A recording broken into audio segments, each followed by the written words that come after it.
Subcommittee will come to order, and first of all, I want to say to our distinguished witnesses, I apologize, and to our guests who are here, that we do have a series of votes that have just been called, but I would like to give my opening comments. My good friend and colleague Karen Bass, the ranking member, will join us immediately after the votes, and then we'll just proceed with the hearing. But thank you for being here. Thank you for your patience with this delay while floor votes occur. The administration has increased funding for democracy and governance in Africa in the 2017 proposed budget by more than $168 million from the actual FY 2015 funding. Many of us in Congress, realizing the importance of helping to facilitate free, fair, and transparent elections in Africa, have long supported funding increases in this area, so it's very much welcomed. However, there are questions concerning the effective use of funds. According to the administration's budget explanation for FY 2017, priority countries in Africa are falling behind in democracy, human rights, and governance, showing the deepest declines compared to other regions in the past 5 years, close quote. The administration seems to have declined to intervene significantly in countries important to the U.S. interests, such as Ghana, Equatorial Guinea, and Djibouti. Using Ghana as an example, where the democracy funding request dipped slightly for FY17, this hearing will examine U.S. electoral policy moving forward. In recent years, there has been a troubling trend in Africa towards leaders changing constitutions to allow them to run for a third term, not previously provided for in the law. The administration indeed has urged the presidents of Burundi and Rwanda, for example, not to go for a third term. Neither leader heeded the call for restraint in this regard. In Burundi, the third term has caused serious upheaval and violence, resulting in an attempted coup, killing of dozens of people, a crackdown on civil liberties, and nearly 484,000 people internally displaced or seeking asylum in other countries. This situation was caused by an election many felt was unacceptable. Other leaders, taking the Burundi and Rwanda example, are trying to seek extensions of their term in office as well. For example, Democratic Republic of Congo President Joseph Kabila is faced with a constitution that not only limits his 2 terms, but prevents him from changing the constitution to accommodate extending his rule. However, President Kabila's government is taking it slow in preparing for scheduled elections in November and is trying to undo the Constitution by requiring his continuing in office past the December 19 expiration of his mandate, despite the constitutional restrictions. There was violence caused by an earlier Kabila attempt to change the Constitution, and it has been widely predicted, including by our own U.S. Department of State, that even greater violence would result if the Kabila term is extended despite the constitutional bar for a third term. Even when election processes improve, problems can develop that cause mistrust, which can lead to rejection of an election results and to more violence. Such results don't fade away easily. In Ghana, extremely close elections in 2008 led to mistrust of the process, especially when one district had to revote and held the key to who would be president.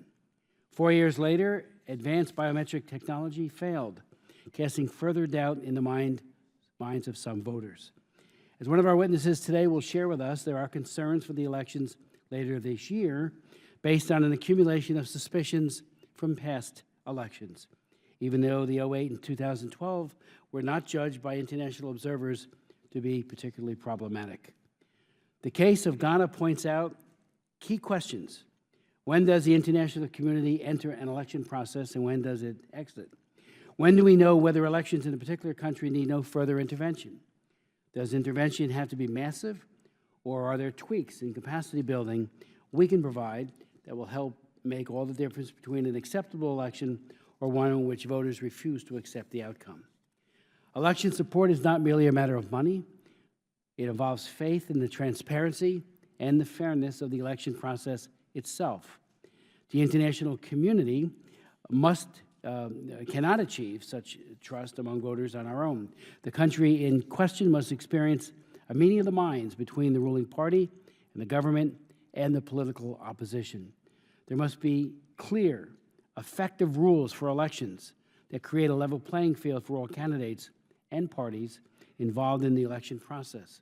Whatever flaws there may be in any election, the losing candidate must accept a legitimate loss and prepare for the next election. We look forward to hearing from our distinguished government witnesses about their strategies to effectively help governments hold free, fair, and transparent elections. And we look forward to our private witnesses as well to tell us how our strategies are working, what their recommendations are, and how to make it even better. Again, we do have votes, and I will, the subcommittee will stand in recess for about, for a brief period of time.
I apologize to our witnesses and our guests. We just finished voting.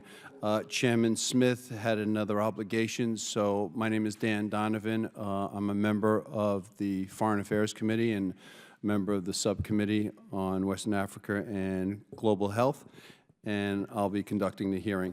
Let me introduce our first panel of witnesses. Ambassador Bruce Wharton, United States Department of State. Ambassador Bruce Wharton joined the African Bureau as Principal Deputy Assistant Secretary in December of 2015. In his last assignment, he served as the U.S. Ambassador to Zimbabwe from September 2012 to November 2015. He has served in several other positions with the African Bureau and in the Bureau of International Information Programs. Ambassador Wharton entered the Foreign Services in 1985 and has served in U.S. embassies in Argentina, Chile, Bolivia, South Africa, Guatemala, and Zimbabwe. In Africa, he has also worked in Tanzania, Nigeria, Kenya, and Ghana. Mr. Thomas Stahl, U.S. Agency for International Development. Mr. Thomas Stahl is currently the Acting Assistant Administrator for the Bureau of Democracy, Conflict, and Humanitarian Assistance at USAID. He has worked for USAID since 1988, beginning in Sudan as an emergency program officer, and has worked in the USAID regional office in Kenya, managing food aid and project development throughout Eastern and Southern Africa. Most recently, Mr. Stahl served as the USAID Mission Director in Ethiopia. Before joining USAID, he worked with World Vision as their country representative in Sudan. Our third panelist is Mr. Stephen Feldstein, U.S. Department of State. He is a Deputy Assistant Secretary of State in the Bureau of Democracy, Human Rights, and Labor, where his primary responsibility is for work in Africa on international labor affairs and international religious freedom. Previously, Mr. Feldstein served as the Director of the Office of Policy in the Bureau of Policy, Planning, and Learning at USAID, and served as counsel on the Senate Foreign Relations Committee, where he oversaw a portfolio that included oversight over all U.S. foreign assistance agencies, budgets, and programs, State Department management and operations, and international organizations. I welcome all our panelists today, and I thank you for your testimony you're about to give. It's 5 minutes? Okay. So we'll start with Mr. Wharton. Mr. Wharton, if you would give your remarks for 5 minutes, Ambassador. Thank you very much. Thank you very much, Mr. Chairman, and members of the committee for the opportunity to testify today on democracy support strategies for Africa. While the people and governments of Africa have made significant strides in recent years, they, and we, must still address the challenges associated with the closing of political space in certain countries. Over the next few minutes, I would like to talk about both the progress that's been made and where more work still remains to be done. Our country has long been committed across administrations and party lines to partnering with the people and governments of Africa to promote democracy, human rights, and good governance. Strengthening democratic institutions is, in fact, the first pillar of President Obama's 2012 Presidential Policy Directive for Africa. Now, in the past year, there have been political openings and electoral successes in countries ranging in size from Cabo Verde to Nigeria, and including Burkina Faso, Senegal, and Benin. I have had the honor of being part of U.S. delegations to several of the recent presidential inaugurations. An election itself, though, is neither the beginning nor the end of democratic process. Even a democratically elected leader may choose to ignore term limits, may manipulate the electoral process for personal advantage, or may impose restrictions that impede opposition. We face such situations in Burundi, the Democratic Republic of the Congo, the Republic of the Congo, Rwanda, and Uganda, just to name a few. It's vital that the United States stay the course with policies and programs that foster democracy in the long run, no matter how great the challenge. And democracy does not happen overnight. Instability, insecurity, corruption, and inequality stand in the way. And that is why we must engage in aggressive diplomatic and assistance efforts to help resolve conflicts, implement peace agreements, support elections, and preserve democratic space. And we have seen some successes. In the Central African Republic, for example, the recent peaceful election of President Touadéra and the continuing democratic transition are positive steps. But sustained international attention is essential to ending the cycle of violence and helping create long-term stability. We are helping to build CAR's judicial structure, including development of its special criminal court. We are focusing on community-level peace and reconciliation and expanding access to justice through legal training and mobile courts. Nigeria's 2015 elections were historic not just for sub-Saharan Africa's most populous country and largest economy, but for the entire continent. We worked very hard up front at the highest levels of the administration to impress upon all parties the need for an election that was free, fair, credible, and peaceful. And this is what Nigeria delivered. People showed up early to vote, stayed late to ensure their votes were counted, and ultimately elected a new government, the first peaceful democratic transfer of power to an opposition party in Nigerian history. And U.S.-Nigerian relations are stronger today than they have been in many years. Now we stand ready to support the commitments Nigeria made this month at the UK Anti-Corruption Summit on issues such as beneficial ownership, fiscal and tax transparency, asset recovery, and open contracting. Opportunities and challenges abound. No fewer than 16 African countries have national elections this year. We will continue to support regular democratic transitions of power and speak out against those in power who seek to change constitutions to extend their own tenure. Regular democratic transitions provide opportunities for Africans to participate in the political process and hold their governments accountable, while contributing to the stability across the continent. Transparent and credible elections help prevent feelings of injustice and alienation that can lead some to extremism and violence.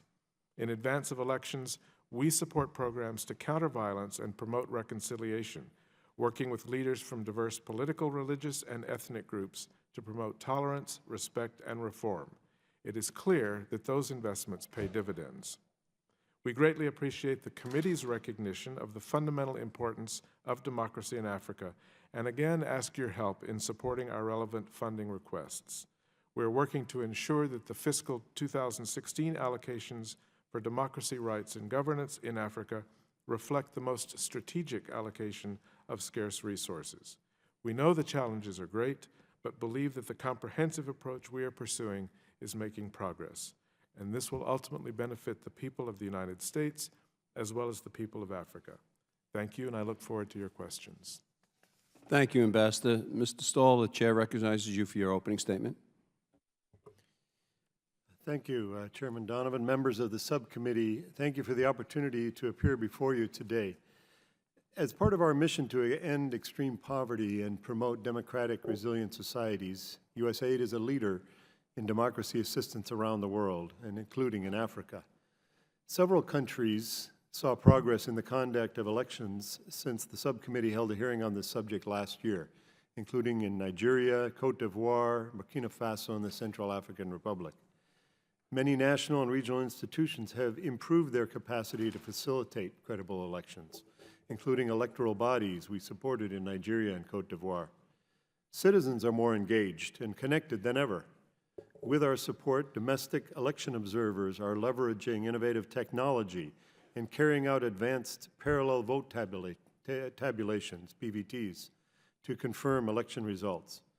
In Nigeria, we trained 3,000 domestic monitors to do PVTs, and also in Zambia and Cote d'Ivoire.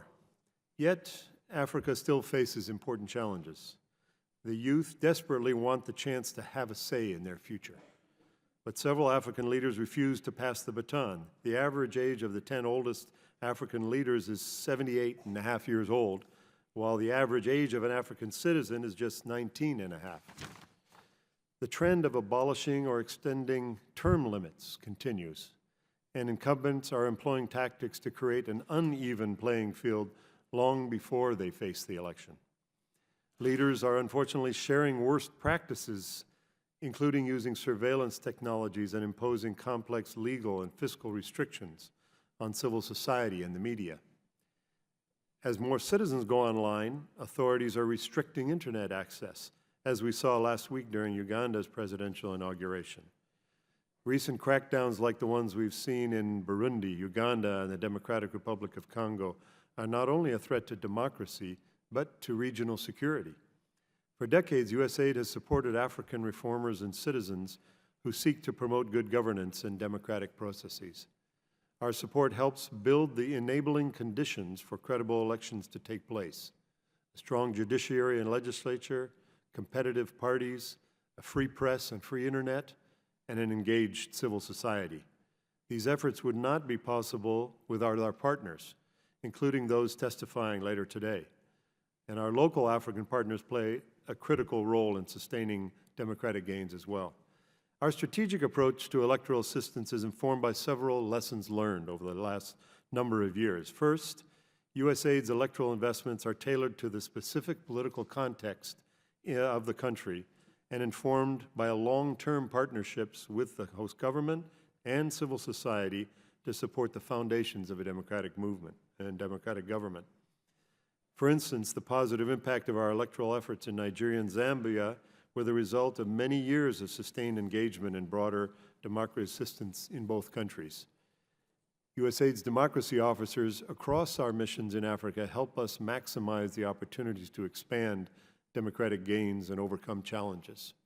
Second, our long-term electoral assistance is coupled with flexibility to respond to unforeseen challenges and windows of opportunity. For example, in Guinea's elections, we quickly mobilized our elections and political processes funds to keep reporters broadcasting the vote count.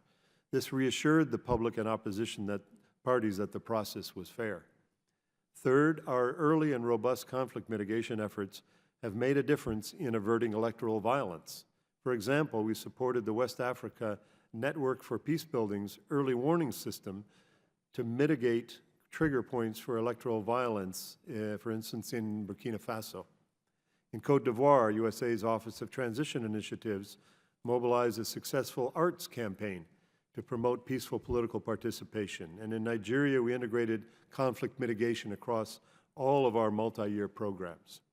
And fourth, we proactively empower political parties, civil society, and the media to combat efforts by incumbents to close the space for political engagement. As part of President Obama's Stand with Civil Society initiative, we are creating a hub for African civil society to share tactics and successes to overcome common restrictions that they face. In partnership with Counterpart International, our Global Information Security Coalition has trained and mentored African organizations and individuals in digital and mobile security. And then finally, we coordinate closely with our diplomatic and donor partners to maximize impact, as we did in Nigeria, to ensure that displaced populations could vote, and in CAR to promote local peace building before the elections. So as we look ahead, we will seek to sustain democratic gains in Ghana, in Zambia, and other countries to promote peaceful and inclusive elections in Kenya and encourage a timely and credible election timetable in the DRC in partnership with democratic reformers. Thank you very much, and I look forward to your questions. Thank you very much for your opening statement, Mr. Stoll. The Chair recognizes Mr. Feldstein for an opening statement. Great. Thank you, Mr. Chairman, Ranking Member Bass, and members of the subcommittee for the opportunity to testify today. Advancing democracy in Africa is a top priority for the administration. In the last year, we have seen significant democratic advances in several countries. Nigeria, for example, held successful elections last year that led to the country's first democratic transition between parties since the end of military rule. Similarly, I just returned from a trip to Burkina Faso and the Central African Republic, where both countries elected reform-minded presidents. Each country now has a moment of opportunity to enact bold reforms and build democratic foundations. Despite these positive developments, democracy in other parts of Africa has deteriorated. In too many places, the pre-electoral environment and the space available for civic participation remains restrictive and flawed. Too many entrenched leaders continue to manipulate their country's constitutions, judiciaries, and electoral processes to indefinitely extend their time in office. They systematically thwart citizens' rights to choose their leaders without pressure or fear and those who protest on the street are arrested, detained, tortured, and beaten. Recent events in Uganda illustrate how a government can curb fundamental freedoms and eviscerate the credibility of an electoral process. Leading up to and following the February 18th elections, the government of Uganda harassed and arrested opposition supporters, restricted media, and pressured civil society. During the contest itself, Uganda blocked social media and limited communications. In the days following the election, security forces held opposition candidate Besigye under house arrest for 42 days. The government arrested Mr. Besigye again last week, the day before President Museveni's inauguration. He has reportedly been charged with treason and transferred to a maximum security prison, in part because of his demand for an independent international audit of the election. Uganda has banned all live reporting of opposition party protests and arrested dozens of others. The government has also put forward a bill that would give it outright power to control communications. We have repeatedly urged the government to protect and preserve the basic freedoms of citizens and will continue to do so. I recently visited Burkina Faso, which is an example of a country where a leader's overreach led to unrest and ultimately his removal from power, but also where we are partnering with new leadership to chart a more democratic way forward.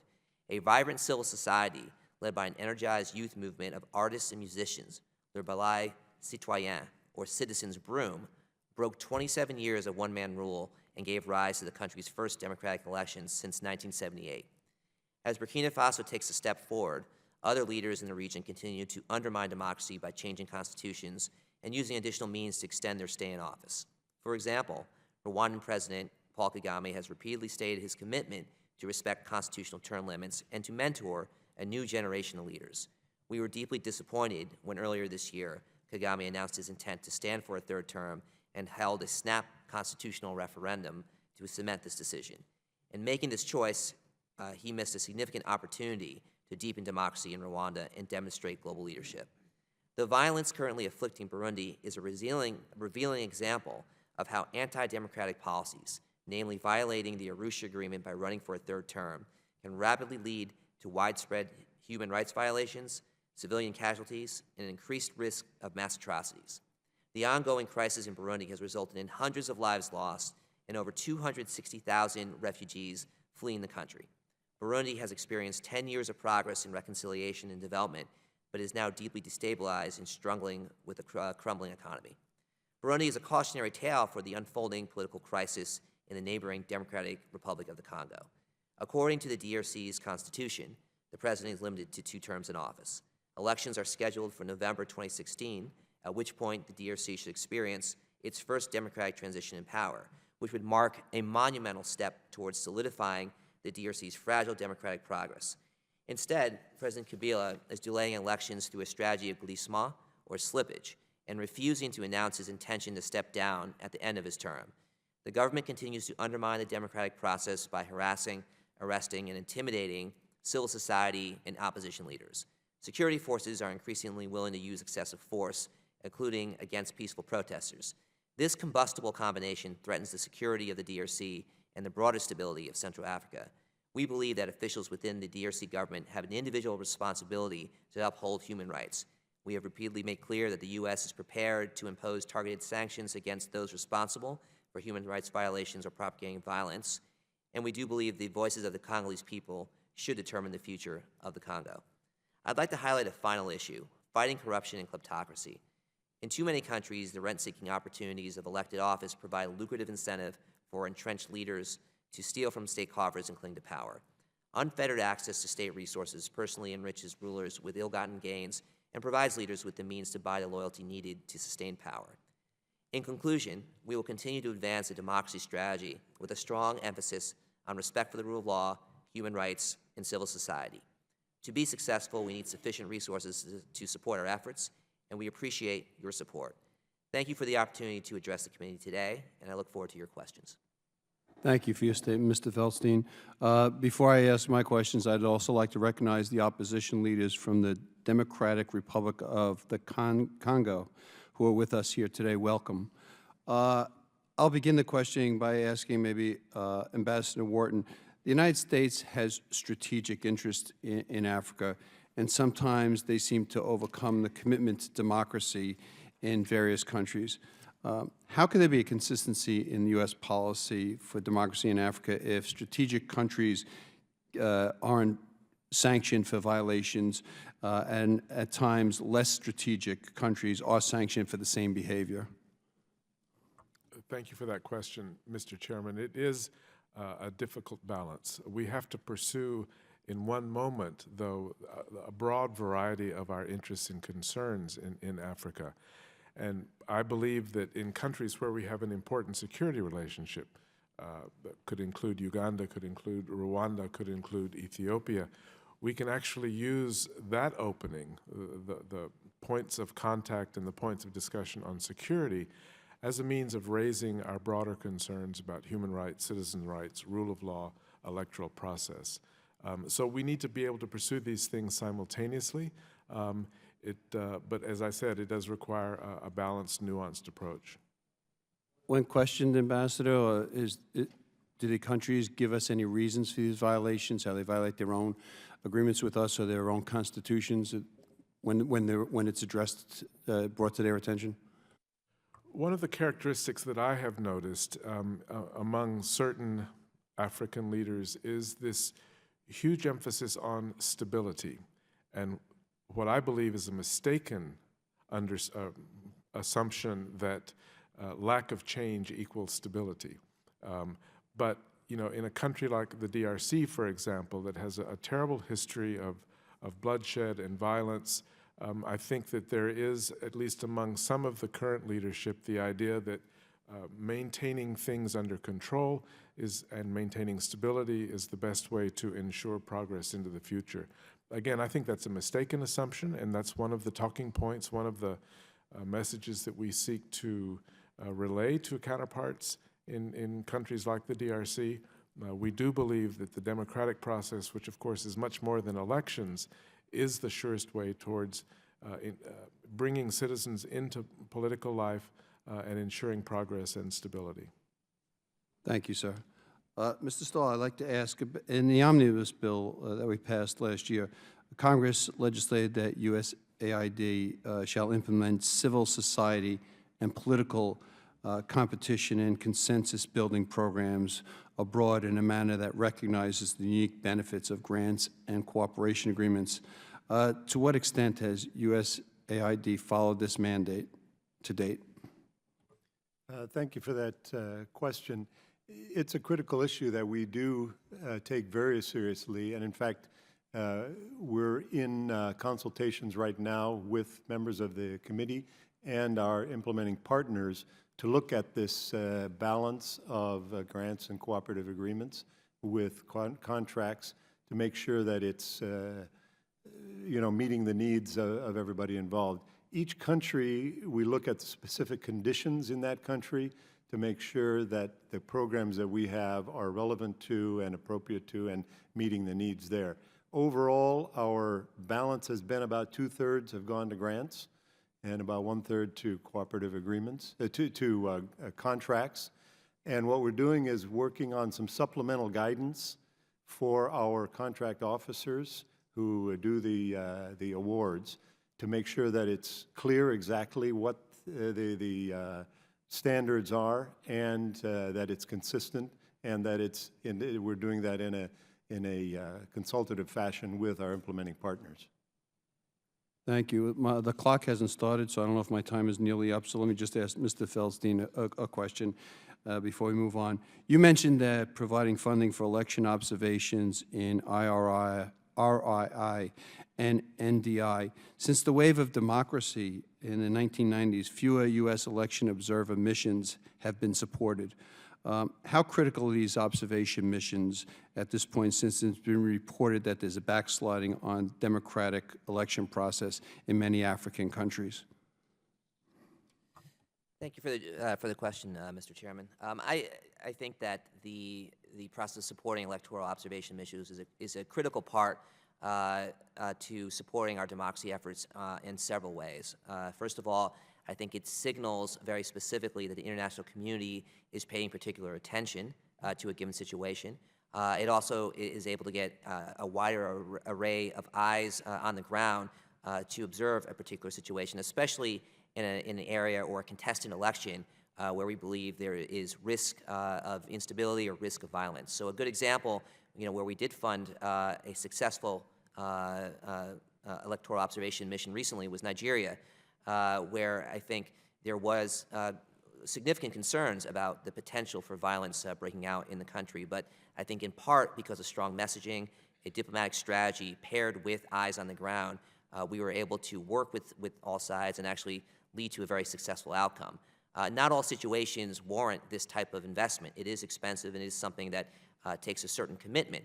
But I think in places where there is a viable contested election and there is the potential for some problems, I think this can be a very important tool for us to continue using. Thank you very much. My time has had to have expired by now. The chair now recognizes the ranking member of the committee, my friend, Congresswoman Bass. Thank you, Mr. Chair. I want to follow up on a couple of questions with Mr. Stahl. The chair was asking you questions about some of the contracts and all democracy related, and I just wanted to ask you if we give any contracts to for-profit organizations to help with democracy and election, U.S. based, and also do we provide any contracts to indigenous groups in various countries where we're working? Thank you for that question, Ranking Member Bass. I can get you some details of specific contracts. I have to admit I don't have them on the top of my head. Okay. We do some contracting in individual cases in certain countries. As I mentioned, the majority, about 2/3 of our programs are done through grants and cooperative agreements, but in certain circumstances. But grants, so tell me a little bit about that. Grants and cooperative agreements, Yeah. with who, for what? Those are with primarily with nonprofit organizations. U.S. based? U.S. or- based, yep. And then in certain cases, we do provide direct funding to local organizations in given countries where they have the capacity. Right. So for instance, in Ghana, which is further along than some others, we're able to work directly with civil society organizations and give them assistance. You know, I attended the summit last year, especially the Yali part of it, where President Obama was in a town hall meeting with the Yali participants, and one of them stood up and said that they wish that some of the millions of dollars that we provide in Africa could actually go to African organizations. And to me, when I think of leadership development, I think of it at a lot of different levels. Sure. So we worry about elections. But what about all of the leadership so that people develop the capacity to run for office, and wondering what level of investment we have there? That's a critical question. Thank you very much. And we believe very strongly in that as well. And we can do that, we feel, through a variety of mechanisms. Sometimes it's through a U.S., usually a nonprofit organization, who in turn then can provide support to a number of indigenous organizations, and in some cases where the indigenous organizations have the capability, the management and financial capability, we're able to provide funding directly to them. And the question is, what is our investment in helping them obtain that capacity? Absolutely. I mean, that is part of our civil society strengthening programs to build that capacity, management, accounting, and so on. And frankly, for instance, in Kenya, we have a program working with female, the women voters, to build their capacity to vote, to run as candidates, and even after they become leaders to do that. But there's a whole process of working through that. So if you would, I would appreciate you providing me a breakdown. I would like to know how much funding goes to for-profit, U.S.-based organizations, nonprofits, and then how much goes to indigenous groups, and what is our funding for capacity building? Sure. You know, just like with Feed the Future, Yeah. you know, the goal is for Africans to feed Africans. That's right. And so to me, while we focus on elections, you know, let's focus on building the capacity as well. Ambassador Warden, you mentioned sometimes stability can be confused with not changing leadership. I do worry sometimes, though, in those countries where, from the U.S. perspective, we push term limits and want people to step down, But I worry sometimes as to whether or not there really is the leadership there, given that we have so many experiences around the continent of failed states, that sometimes in our urgency for turnover in leadership, we can wind up with that. So I'm wondering what your thoughts are. DRC, for example, Liberia, you know, any number of countries where elections are pending and where we're nervous. I don't think we're nervous about Liberia in terms of the president staying there, but we certainly are in DRC. What is your concern or your opinion about leadership potential there?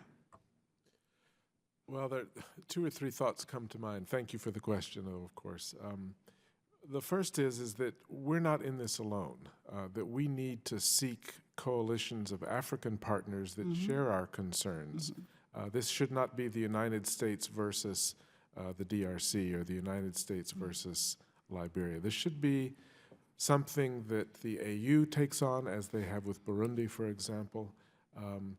I think will be much more effective if we approach these problems of governance and term limits from that broader perspective. Ultimately, I believe that democracy is a process. An election is part of that process. It's our view that when someone stays in power for a long, long time, that process slows down and stops. Sure. So one of the responses to that is to look at how we build stronger institutions, institutions that are stronger than individuals, to paraphrase what President Obama said in Ghana. And that includes military institutions, frankly. You know, a military that responds to civilian control is an important part of a democratic process. A free media, civil society that's strong and capable of taking on the sorts of work that civil society does in our country, for example. So those are partial responses to this longer problem. I think that several African leaders have said to me, you need to give us time. You know, we're young democracies, we're still maturing. And there's some point to that. But I would love to be able to watch African political systems skip generations the way some of their technical adaptations have skipped generations and move ahead more quickly. So we will work on that. I think that's a good point. I often register that point as to look where we were 50 years into the United States. Things were a mess.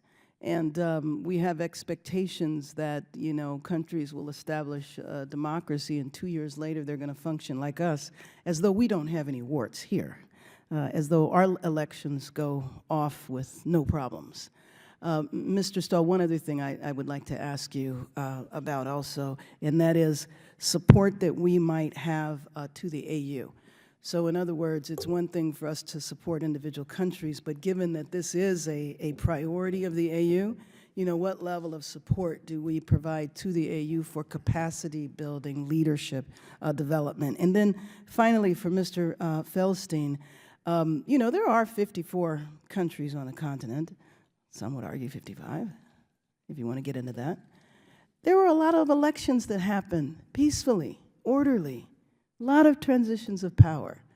Oftentimes we just focus on the problem. So maybe you could speak to the elections that went well. Why, you know, why did they go well? Why was there a peaceful transition in Namibia, for example? Several countries on the continent had elections that were run well, peaceful transitions of power, and we gave them very little attention. Thank you for the question about the support to the AU. We actually have a USAID Foreign Service officer based in Ethiopia who sits with the sits with the ambassador to the AU, but a USAID staff person managing several programs, actually providing capacity building to the AU on a number of things based on their request for assistance on the peace building, on other things. And then, of course, we also have support to many of the regional organizations, ECOWAS, SADC, and IGAD. That's a critical part of our support. In terms of the AU, I was thinking specifically on the democracy, leadership development. I appreciate that. Right, okay. Thank you. Oh, he was answering my last question, sorry. Oh, thank you for the question regarding good as well as bad elections. And I fully agree with you that there are many instances of places that have had good elections in the past year. I would add to Burkina Faso and Central African Republic, Benin, Cote d'Ivoire, Namibia, as you mentioned as well. And I think those are not only good examples and models for the region, but I think there's a lot of lessons learned that can be implanted. One of the things that I find interesting is that just as you sometimes see modeling of certain types of bad laws, like NGO restrictive laws, or modeling when it comes to the term limits issue, you can also see positive modeling the other way, where countries like Senegal, which have made great strides when it comes to solidifying and consolidating democracy, are able to talk to and do exchanges with other countries and say, this is how it can be done better, this is how you build political institutions and so forth. So I agree that it's sometimes we do have a tendency to focus on the problems. I think that's part of the human rights community. It's part of what we tend to really concentrate on. We say, where are there issues? Where are there atrocities? Is there a risk of something bad happening? And we throw all our resources and attention there. But it is important to recognize that there is a lot of progress being made on the continent, and that gives me hope. And coming back from this last trip to Central African Republic and Burkina Faso, I saw a lot of that, and it really has given me a positive, more optimistic viewpoint about where things potentially can go as we continue heading into through the year. Thank you, Congresswoman Bass. Now I turn to my friend from Florida, the gentleman, Mr. Clausen. Lost in thought. From a 30,000-foot level, seems to me that assistance for the continent for medical care, Ebola, malaria, all the mosquito-borne stuff, sounds like that's something America would do. Europeans step up. I like that. Anything that could protect private property rights and therefore induce investment, that sounds like a long putt, but good idea. Because if we don't get investment, because everybody just makes off with the cash, the average person is never going to get a lot better life. I think you all agree with that too. American money for elections. I remember living in Europe and in France in the 90s and looking down at the continent. I remember doing business on the continent and always saying, what a mess in terms of elections, human rights, hypocrisy, however you all want to say it. Do we get our bang for our buck on that part of it? I mean, if I said to y'all, show me the money we spent in the 90s, Ambassador, we spent a lot of money in the 90s on places that aren't any better and sometimes worse, right? Am I right or wrong about that? So is the herd really going, are we really getting better given all the tax money American, no one likes a zero return on investment. And what matters to me is a net gain. And I feel like we do net gain on health care and other direct assistance for people that really need it. But I'm not so sure that in the dictators we've supported or elections that we've tried to help that we really get a direct return on that. Am I right or wrong? And if I'm sure you're going to tell me I'm wrong, and I'll accept your answer. Congressman, I would never tell you that you were wrong, but I could beg. Everybody else does. I could beg to differ. No, look, you raise a very important point. I feel the same way sometimes on a day-to-day basis or a weekly basis. I feel like I'm banging my head against a wall. So what I mean, is Nigeria really any better than Absolutely. It was 20 years ago? Yes, sir. Absolutely. In 1985, when I joined the Foreign Service, there were 2 democratic governments in Africa. Today, there are arguably 25 or 30. I do believe that democracies don't go to war with one another the way authoritarian states do, so that's a plus for us.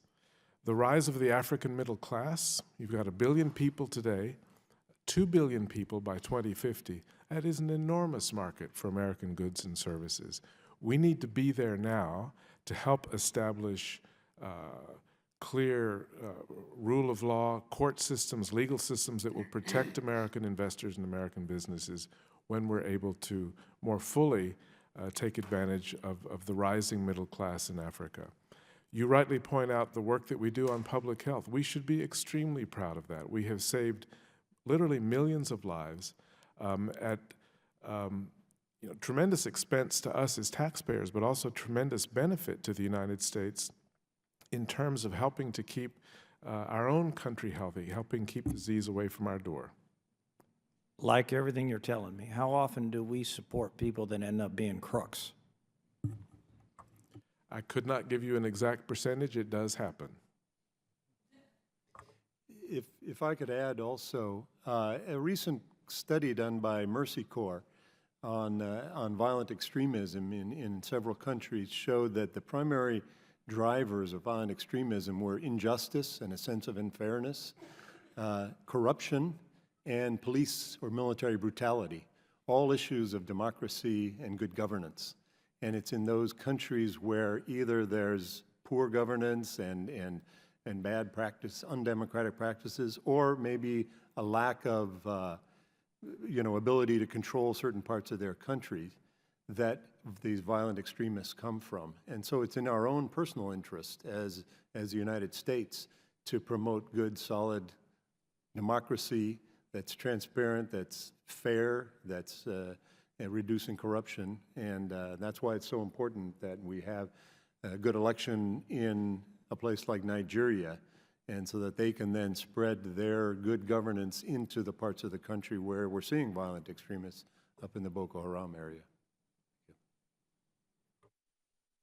Sir, I would just add to what my colleague said, in particular, that I believe there's a nexus between good governance and a lack of humanitarian crises in places that are able to feed their own people and withstand and be resilient to disaster. And I think if you look at many of the places that have suffered crises, whether it was Ethiopia several decades ago, whether it's looking at South Sudan more recently, the amount of money that ultimately entails the international community putting forth to protect lives, to deal with refugee flows, to help people avoid starvation, malnourishment, and so forth, runs into the billions. The amount of money that peacekeeping forces cost once civil war breaks out runs into the billions. And so the idea, I think, for us is that if we can use an ounce of prevention in terms of good elections and helping to provide for better governance, that'll help forestall some of the larger crises, at which point then there's little choice but to act. Agree with all that. Just hope we get it right. Because if we support the bad guys, the big men or the strong men, they make off with the cash, then you got a whole bunch of people that aren't getting food and blame it on the U.S. because we're propping up crooks. And I don't think that helps us either. So, this is a tough task y'all got. Humanitarian, private property, investment, I'm all for that. Thank you. Yield back. The gentleman yields. I'd like to thank all witnesses for your attendance, for your testimony, and certainly for your honest answers. I invite the second panel. I thank you, gentlemen. I invite the second panel to take their positions.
I welcome our second panel.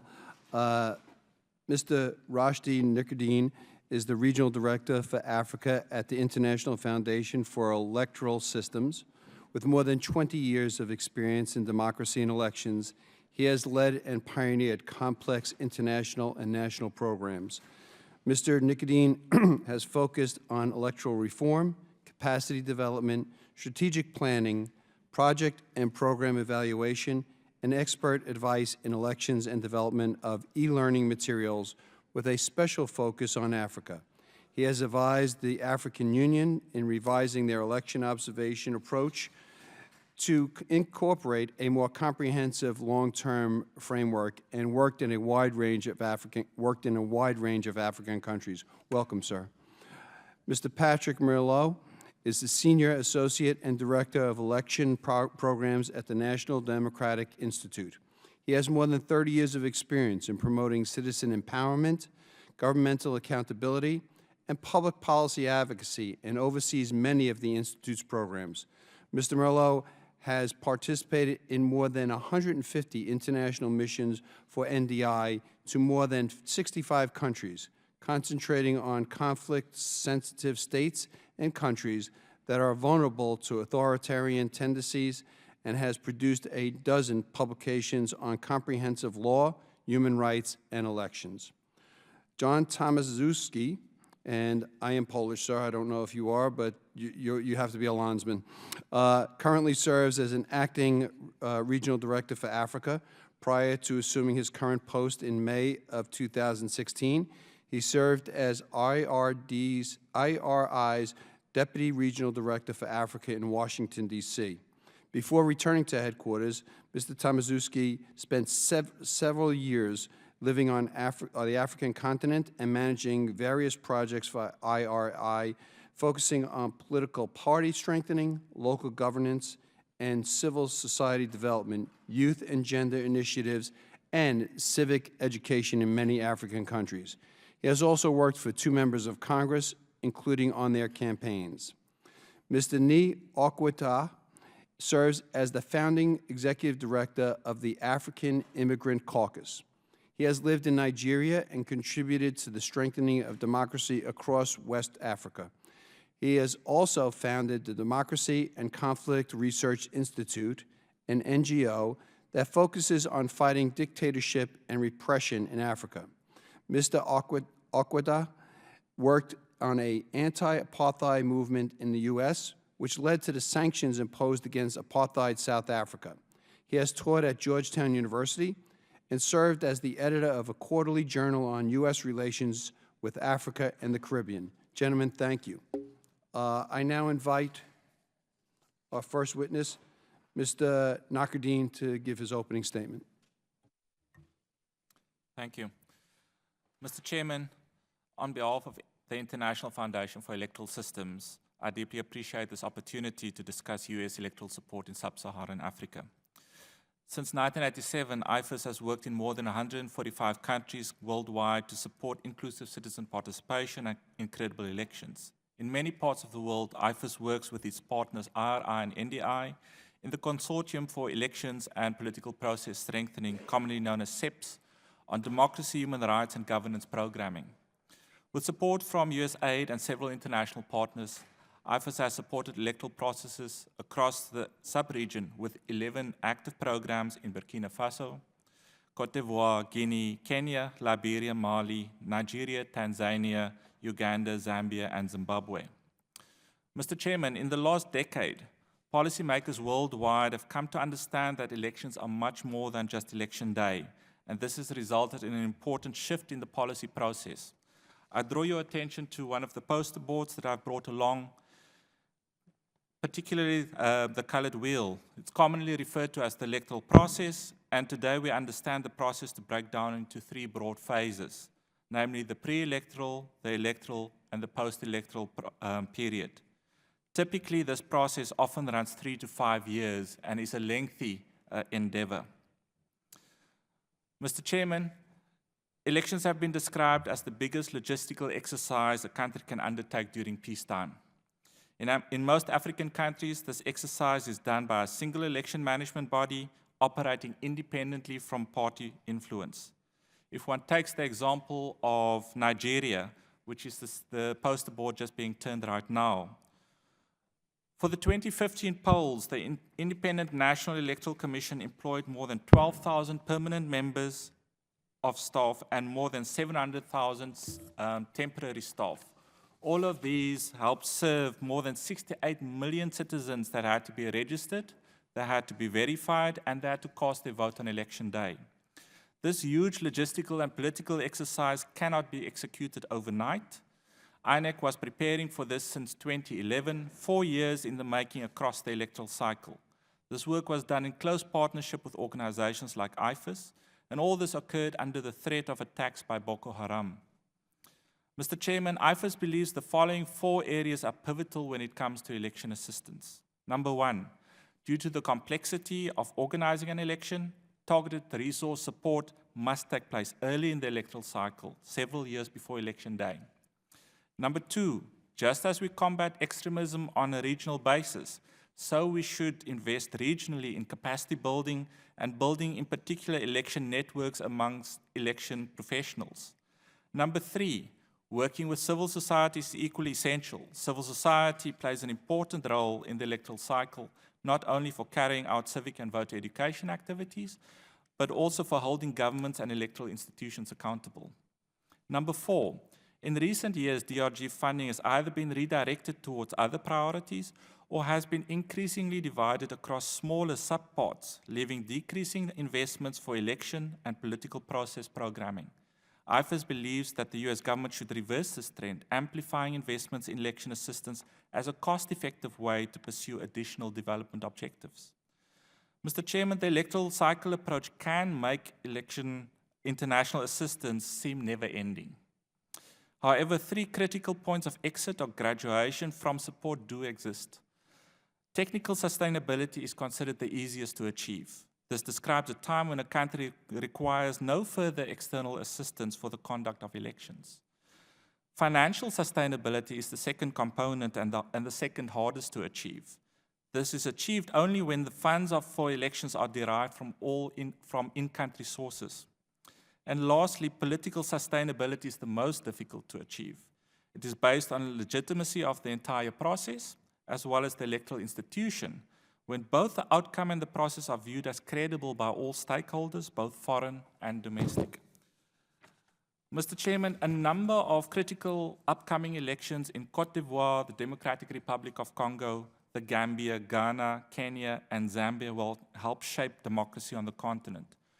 We respectfully recommend that the US government prioritize electoral assistance that is locally contextualized, is inclusive of women, people with disabilities, ethnic and religious minorities, and other underrepresented groups, develops local expertise, and consistently invests early and throughout the electoral cycle. Such assistance will not only facilitate Africa's navigation of very difficult times, but may prove foundational to improve development outcomes in women's empowerment, health, economic growth, and food security. Mr. Chairman, in conclusion, thank you for this opportunity to testify. On behalf of IFES, we are honored to partner with the US government and Congress, international aid organizations, our CEPS partners, and of course the people of Africa in support of a more democratic and prosperous continent. I'm happy to answer any questions stemming from my testimony. Thank you. Thank you, sir. The chair recognizes Mr. Merlo for a 5-minute opening statement. Thank you, Chairman Dolman and Ranking Member Bass. I'd like to also thank Chairman Smith for his opening remarks, which demonstrates the leadership of this committee in expressing the concerns of the American people for the development of democracy and honest elections in Africa. Our time is short, so I'd like to start with one thing that illustrates the points that I would like to make today. 2 weeks ago, I was the fortunate party to an exchange between former President Obasanjo of Nigeria and Mr. Kofi Annan. And I could summarize it more or less as follows. It's not so much that poor elections give a bad name to democracy as it is that political violence and undemocratic practices give elections a bad name. That quip encapsulates 2 of the most fundamental things about elections as far as I can see. The first is it captures the essence of elections, the 2 purposes that are interrelated, that they should resolve peacefully the competition for governmental office and political power, and that they should provide the citizens with the avenue, the vehicle through which they express their will about who is going to have the authority to legitimately occupy governmental offices. These are not easy things, particularly in countries that have less than a long-standing democratic history and that have a proclivity among the political competitors towards using political violence to achieve their goals. We see that too often in Africa and around the world. Elections that are democratic really establish public confidence, and they also reduce and mitigate the potentials for political conflict. And in that respect, they help the realization of political rights of sovereign people. They also are important for international peace and security. And both of these are vital to the interests of the American people and people around the world, which is why today's hearing, I think, is so important in public concern. The second point that quip illustrates is that elections are all about context. As you know, elections really are a barometer of the political climate in a given country. As is illustrated even in our own circumstance, elections are multidimensional reflection of social and political dynamics within a country. And in that sense, electoral assistance should help to infuse democratic political culture. And three principles in electoral assistance are very important then to encapsulate. The first is inclusiveness. Political systems and electoral processes should help to guarantee universal and equal suffrage. They also should move political systems beyond winner-take-all politics and give the opposition, the losers, a stake in sustaining and building effective governance. The second principle is transparency. If people have a right to genuine elections, they also have a right to know that their elections are genuine. And that requires that there be access to key political processes, key electoral processes, and the data which are generated by them, so that they can independently verify for themselves the integrity of elections. And the third principle is accountability. There has to be, to be credible, there has to be accountability in election administration, in political competition, and also in electoral justice systems, so that the competitors who have a grievance have a reason to turn to peaceful redress rather than to actions that might lead to violence. These principles reinforce the potentials for sustained and positive democratic progress. They should be signposts for our engagements. Strengthening them should be a means of evaluating our success. In my written statement, I mentioned three countries that illustrate how these principles have been integrated into electoral assistance in recent years. In particular, Kenya, Cote d'Ivoire, and Nigeria stand out. There are many others, but they are worthy of consideration, which I won't mention details of here, but would be happy to go into during questions. They each give positive examples of where U.S. support was complemented by assistance from other nations, from the EU, the UN, and others. And as my colleague from IFAS mentioned, they each illustrate early targeted engagement, and they each illustrate that follow-up made a big difference. Mr. Chairman, not all countries receive adequate funding to address the needed and pressing causes around elections. Democracy and governance funding has faced several years of cutbacks, as you well know, particularly in Africa, which was reduced by more than 40% last year. Those cuts have impacted the ability to respond to requests to monitor elections, to help develop civil society and political parties, and to strengthen the fragile parliaments in those countries. Hopefully, these cuts can be restored in fiscal year 2016 and beyond, as Congress has sought to do through the Omnibus Appropriations Bill. Citizens across the country have been putting themselves on the line, demanding honest elections and responsible and responsive governance. They have been asking for our assistance, which demonstrates that democracy is coming, the demand for it is coming from within, it's not being imposed. A number of cost-effective means of engagement have proven to be effective in promoting credible, peaceful elections in Africa. In my written statement, I identified 10 of those, and let me please highlight 3 this afternoon. The first is supporting indigenous efforts to remove barriers to political participation of women, including young women, young men, and disabilities, and people with other populations.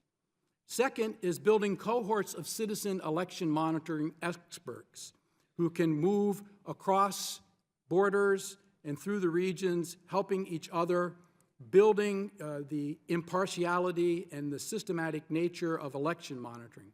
As was mentioned by our colleagues from USAID, parallel vote tabulations, that is, an independent verification using statistical methods of election day processes and the vote count have been critical in reducing tensions around elections, the potentials for violence, and building public confidence in elections. That's one illustration. But of course, the voter registry and other areas are growingly important to verify as well. The third is to advance principles and standards through networks of the EMBs, the election monitoring organizations, political parties, and others, including through open electoral data and other principles that reinforce the integrity of elections. Constitutional issues that have been mentioned concerning the term limits, the dispersing of powers among branches of government also are important to give people the stake and to be inclusive in governance. All of these issues are related to circumstances where power is abused, where decks are stacked, where corruption subverts government's ability to improve citizens' lives, and these turn citizens away from government towards apathy, towards authoritarianism, and towards extremism. It's therefore, in conclusion, in our common interest to help homegrown efforts to address electoral integrity. Mr. Chairman, among the numerous elections in Africa that are on the horizon, I would highlight 5 that merit further consideration, perhaps in questions. Zambia and Ghana, which has been mentioned. I'm departing on Friday for Zambia. I'm going later in the month with Mr. Kofi Annan to Ghana because of his concerns around developments in that country. Cote d'Ivoire and Kenya, where we've invested so much, where electoral violence has cost the people so much, and where these investments really can be threatened, particularly in Kenya with the crisis that's been developing. And of course, in the Democratic Republic of Congo, where in a sense a perfect political storm has been brewing, has been mentioned by my colleagues earlier. In all of these countries, developing democratic political processes is key to achieving credible, peaceful elections. And engagements that promote inclusiveness, transparency, and accountability must be tailored to their context. Those principles are central for successful democracy support strategies in Africa. Thank you, Mr. Chairman. Thank you, Mr. Merlo. The chair now recognizes Mr. Tomaszewski for a 5-minute opening statement. Chairman Donovan, Ranking Member Bass, thank you for this opportunity to testify before you today on effective democracy assistance on the African continent. IRI currently works in 14 sub-Saharan African countries with grants from USAID, State Department, and the National Endowment for Democracy. IRI is also a partner of the CEPS Consortium, which you've heard about today. As a former country director for IRI's Kenya office and a deputy country director in South Sudan and Egypt, I've seen firsthand the impact of democracy assistance, direct impact. Mr. Chairman, Africans today are largely committed to democracy over other forms of government. According to a 2014 analysis by Afrobarometer, 7 in 10 Africans prefer democracy, and the proportion of those rejecting alternatives rose steadily over the past decade. African nations that remain undemocratic grapple with protracted conflict, transnational migration, corruption, and leaders who, despite the outward appearance of being democratic, maintain their hold on power to the detriment of their population. We must fully appreciate the link between failures of governance, refugee flows, and the draw of extremist groups like ISIS, Al-Shabaab, Boko Haram across the continent. A secure and stable Africa is of paramount national security to the United States. The development of functional and institutionalized democratic systems is the only way to ensure that, in the long term, African countries will be equipped to meet the needs and expectations of their rapidly growing populations. Nigeria, for example, and it's an example we've talked a lot about today, is of great strategic importance to the United States. The country's 2015 elections are a good case study indeed for effective U.S. democracy assistance. Since Nigeria's 1999 return to citizen rule, IRI and its SEPS partners have implemented DRG programs to strengthen capacity of the ruling and opposition parties, election management bodies, civil society, the media, and most importantly, the voters. In the end, and despite some of its shortcomings, the election resulted in the peaceful handover of power from the incumbent President Jonathan to the now President Buhari. Mr. Chairman, the importance of this outcome for Africa's most populous country cannot be overstated. This peaceful transfer of power was not the result of a single election, but a series of regular and sustained electoral contests for president that enabled the system to mature and become more democratic over time. U.S. assistance through IRI, NDI, IFAS, and our local partners has made a significant contribution to this successful outcome. Mr. Chairman, in spite of these successful programs, however, the environment in which we operate, our organizations, including the political and operating context, funding levels, and administrative landscape, presents substantial challenges. Our experience shows that DRG funding for Africa ramps up in advance of elections. Of IRI's current USAID and State Department funded programs in Africa, 80% focus substantially on support to electoral processes. In each case, funding for the inter-electoral period is uncertain. Elections are seminal events, indeed, in democratic societies, and we must recognize that fundamental democratic deficits in political systems lie in the day-to-day business of governments and their relationships with citizens between elections. Where democracy assistance is limited to electoral processes, the funding often becomes available to implementers late in the pre-election period. For instance, in Tanzania, the SEPS partnership received funding in June 2015, only 5 months prior to the October 2015 elections. Similarly, in Uganda, where we've just had a very interesting election, the SEPS partners received funding in late May 2015 for February 2016 elections. In both cases, DRG support in the post-election period has not yet been determined, though it is critically needed for both countries. I think we would all agree. Furthermore, over the last few years, IRI has experienced firsthand the realities of a challenging funding landscape. DRG programs account for only 4.7% of overall foreign assistance. Total U.S. government support for DRG programs has been on the decline, falling by 38% between 2009 and 2015, with Africa receiving a 44% cut during that period, according to an analysis by Interaction.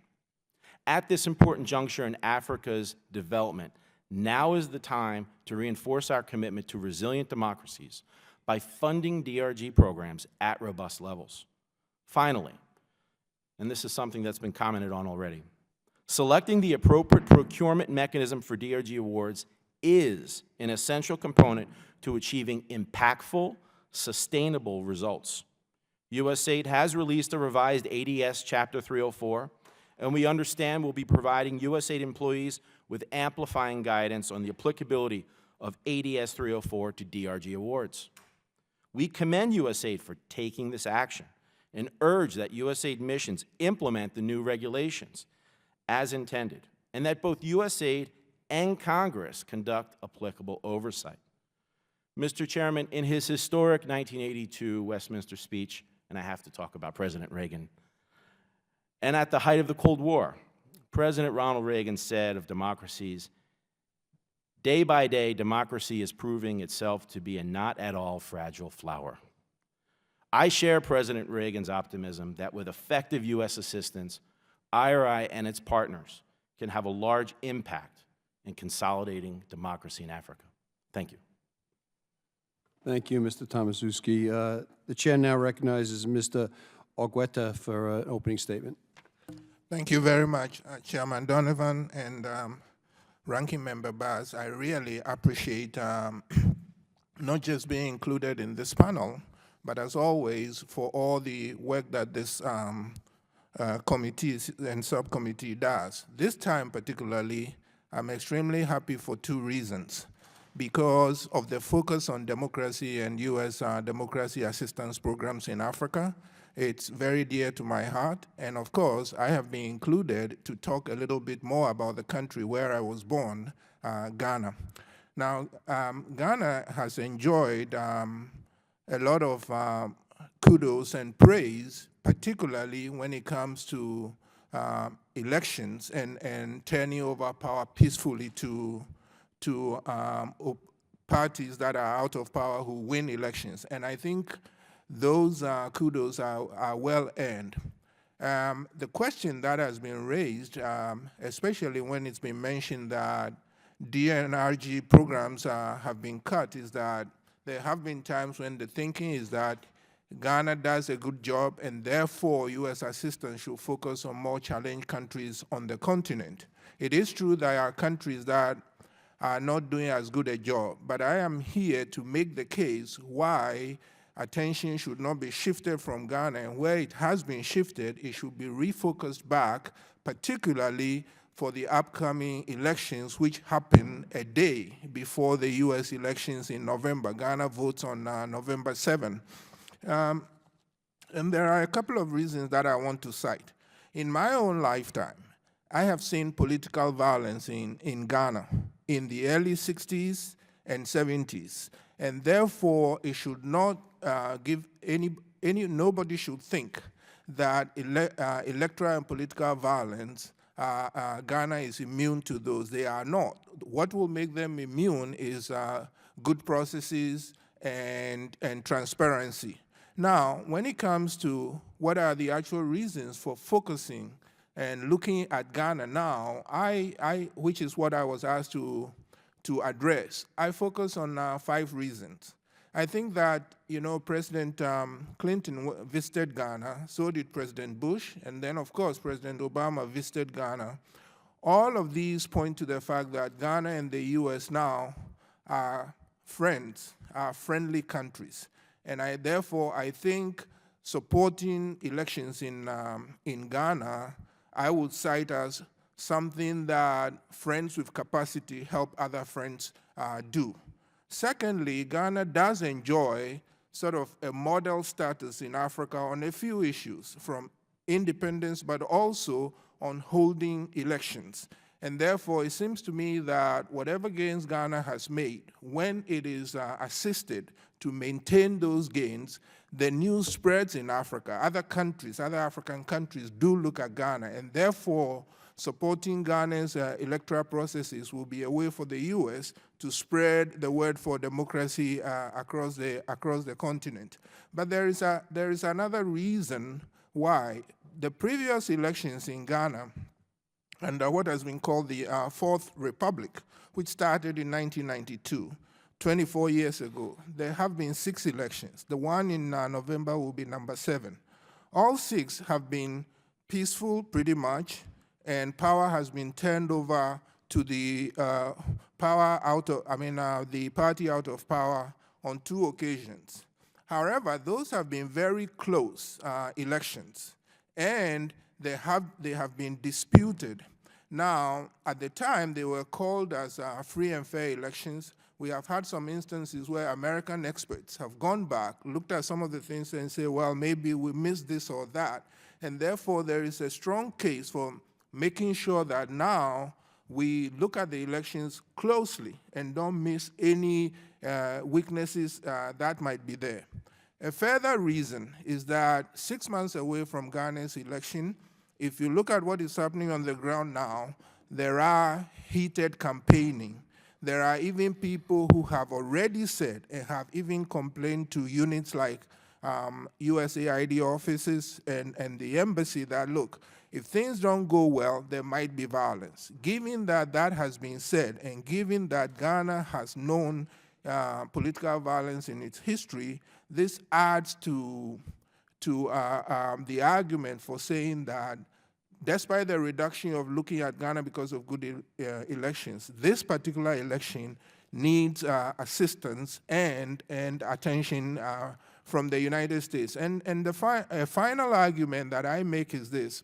The attention, the shifting resources and attention from Ghana to other African countries can be justified when they have greater needs. But another way of looking at it is that it is important to stay with Ghana and provide assistance in order to protect the investment and the gains that have already been made. So that is a final argument for that. Now, I also took the liberty of suggesting a few ways for improving electoral assistance in Ghana.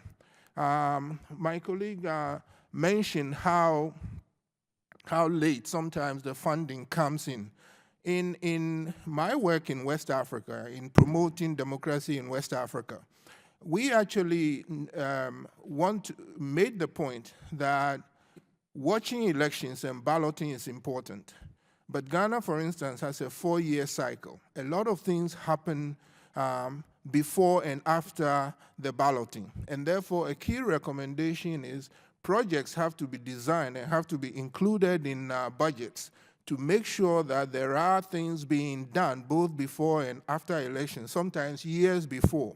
I mean, if you look at how elections are compromised in different countries, including African ones, those who compromise elections are getting smarter by the day. So they don't steal the elections, they don't stop the ballot so much. They can do things before we arrive at the elections. So it means that electoral programs should also be done during periods and looking at the processes before we actually vote. And the final recommendation I will make, when you look at Ghana, there are a number of competent NGOs, and many of them are run by people who are friends of mine.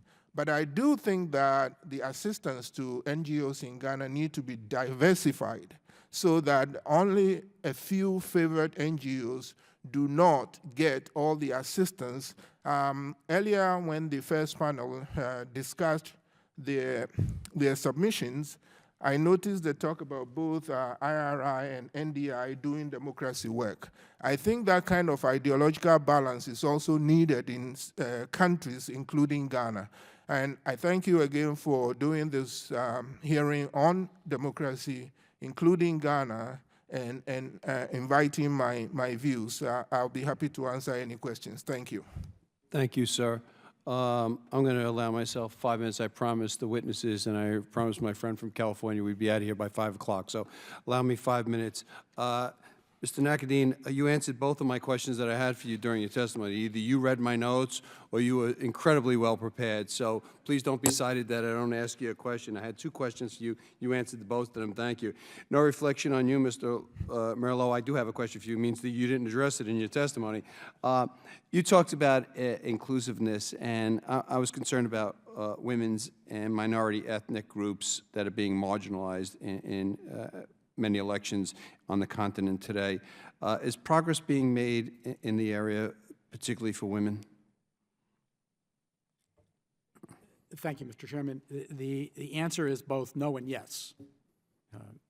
In the one sense, there's not enough progress being made. There's no question about that, and that would be the answer practically in 95% of the countries around the world where we were discussing this topic. The answer is yes in this sense. There is a mobilization and awakening of people around the world, including women, including young women when we talk about youth, to step forward and take their place in public affairs. That's happening in every country around the world. And donors and people like ourselves who are not donors but who are activists who choose to leave our own countries and go across borders and join hands in association with our friends who are reformers have recognized this as well. So there are places. There are many places. The African Union, for example, Ranking Member Bass, you asked about the AU. The African Union's political division is headed by a group of people, including women, who recognize the importance of expanding the franchise of women and youth, both as participants in the process and as candidates and as political leaders. And NDI, just speaking for my own organization, has a memorandum of understanding with the AU to work on youth participation across the continent. We have money from USAID in certain countries to work in training women political candidates. Kenya was mentioned by the USAID representative. We have civil society activities where we do this. Certainly, with the millions of citizens who've come forward to monitor the integrity of their own elections, something that we don't see so much in the United States, but elsewhere in the world, you know, it takes place. These are young people, and the women are represented in proportion to the population. So there are things that are happening that are very encouraging. I think the awareness among organizations on the ground, homegrown organizations and international organizations, is also increasing and tailing behind. Donors and others are getting with it. Great. Thank you, sir. Mr. Tomaszewski, I don't know if it was in your written testimony or oral testimony, you were talking about 7 in 10 Africans in about 28 different countries view their elections as either completely fair with only minor problems. Is their perception correct? And if it is, that's great. If it's not, why do you think their perception is that way? Well, I think that the very important aspect here is that there are more elections and they're happening more frequently. And when you have that happen, you have more and more of an opportunity to get it right. Additionally, when we talk about 7 in 10 Africans, we're talking about people who are participating in a process and learning how to become more involved in their government. And I think this goes back to the part of the testimony that I was talking about, where elections are something, when done over and over again, more people feel a part of the process. We often talk about one activity we're doing in one country for one election, like civic and voter education. That education process is certainly something that has to be done, but much more deeply than just how to vote. In a lot of these countries, I know in Kenya, people know how to vote. They know how to do it. But it's all the things around the election that really concern them. And of course, Kenya is one example where perhaps it's a little more polarized about the opinion of whether or not those elections are free and fair or not. And it's often tied to the outcome more than just the operation and the process. So it's a little bit of mix of everything. But I think the trend is that it's a sign that more elections are happening and there's more opportunities for people to participate, so they feel more engaged. And when you feel more engaged, you have a stake to play, and you certainly have a more enlightened view about the election itself. And you look at it as something, well, it happened, I participated. It may not be perfect, but I feel like I was a part of it. Thank you, sir. Mr. Argueta, your country has a special place in my heart. My mother passed away last month, and for the last 4 years of her life, she was cared for in her home by a woman from Ghana who treated my mother as if she were her own. So I just wanted to ask you, you spoke about the peaceful transfer of power in many of your elections. I believe you said the last 2 elections. Ghana seems unique in that sense. There's others, I think, that you all mentioned. I'm hanging around with the people from Mississippi too long. I just said y'all. But it seems that Ghana is unique in that facet of the elections. Why do you think that is? Well, first of all, I'm sorry for your loss, but I'm also glad that somebody born in the same country, a sister of mine, contributed. You know, it is hard for me to say because I look at Africa and the countries there as artificial creations by the Europeans. And therefore, in many cases, I don't think that one African country is that different from another. It may be the experiences both during colonialism and then since. In the case of Ghana in particular, when I look at, you know, that there is less polarization politically and ethnically than other African countries, I think one of the credits I give is the first president of Ghana who made dampening ethnic identity a special importance of his, and building a country where people see themselves as Ghanaians first. So that has to do with, I mean, that is one explanation. In terms of turning power over peacefully, You know, Ghana did have a lot of coups. In fact, that president was overthrown in 1966. We had lots and lots and lots of coups and attempted coups. And when I talk to Ghanaians, and in my own thinking, Ghanaians tried everything else. You know, colonialism was imposed on us.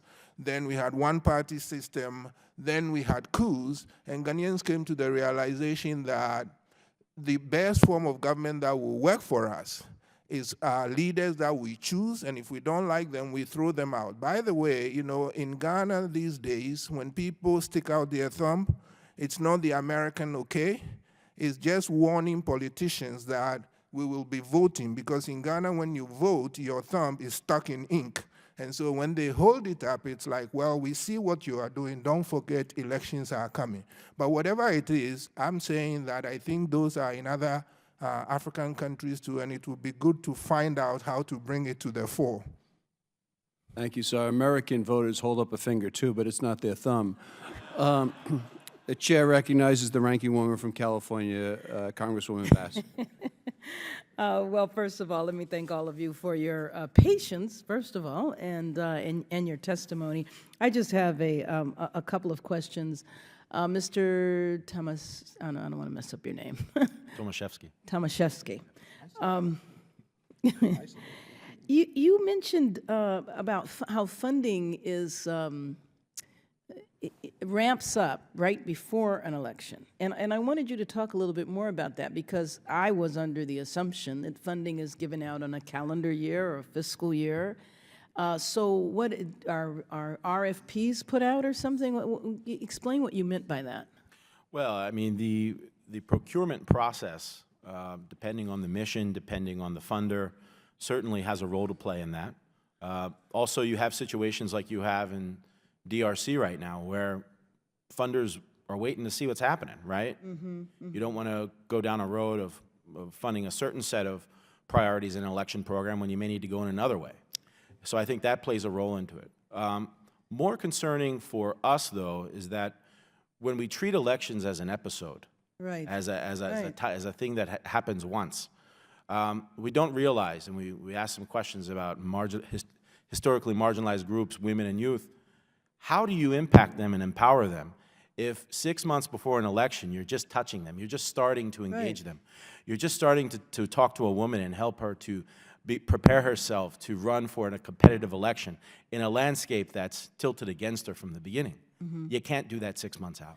So, and I'm, of course, asking and speaking about the U.S. funding, our side, especially since, as I understand it, the democracy, rights, and governance funding has been decreased 44%, which is huge. So in terms of our funding, though, is that the way it's distributed? I mean, DRC, for example, I would think there would be a whole rush of funding to try to prevent something, as opposed to holding back and waiting to see whether it's going to collapse or not. Well, I can cite the example I used in my testimony regarding Tanzania.